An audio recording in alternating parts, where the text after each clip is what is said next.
2026 சட்டமன்ற தேர்தலில் திராவிட முன்னேற்றக் கழகத்திற்கும் அனைத்திந்திய அண்ணா திராவிட முன்னேற்றக் கழகத்திற்கும் இடையே இருக்கக்கூடிய போட்டியில் யார் வெற்றியடைவார்? பாஜக அதிமுகவுடன் கூட்டணி வைத்துவிட்டது. தமிழக வெற்றிக் கழகமும் கடைசியில் தமிழக வெற்றிக் கழகத்தின் ஒட்டுமொத்த ஆதரவுகள் அதிமுகவிற்கு செல்லும் என்ற இரகசிய தகவல்களும் கிடைக்கப்பெற்றுள்ளது. ஒட்டுமொத்தமாக எதிர்க்கட்சி அந்தஸ்தை திமுக 2026 சட்டமன்ற தேர்தலில் இழக்கும் என்ற அதிகப்படியான தகவல்களும் கருத்து கணிப்பின் முடிவுகளும் வெளியாகியுள்ளது. இன்னும் 12 மாதங்கள் தான் இருக்கிறது. ஸ்டாலினுக்கு பயம் வந்துவிட்டது. 7வது முறையாக ஆட்சியை திமுக அமைக்க வேண்டும் என்பதற்காக மாவட்ட செயலாளர்களுக்கும் மூத்த நிர்வாகிகளுக்கும் மூத்த அமைச்சர்களுக்கும் கடுமையான தலைவலியை கொடுத்து வருகிறார். ஆனால் எதுவுமே கை கொடுக்காது.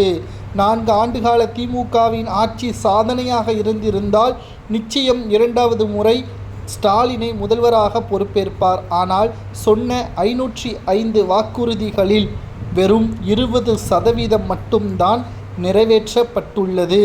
இதனால் திராவிட முன்னேற்றக் கழகத்திற்கு மிகப்பெரிய அளவிலான எதிர்ப்புகள் தான் தமிழகத்தில் இருக்கிறது என்பதை நாம் ஏற்றுக்கொண்டுத்தான் ஆக வேண்டும்.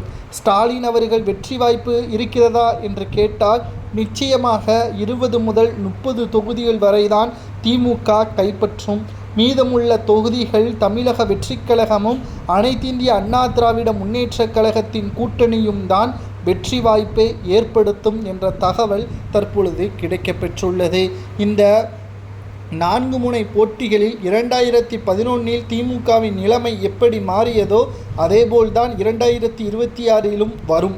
எதிர்க்கட்சி அந்தஸ்தை இழக்க நேரிடும் என்ற தகவல் தற்பொழுது கிடைக்கப்பெற்றுள்ளது. உங்களது கருத்துக்களை கமெண்ட் வாயிலாக கூறுங்கள்.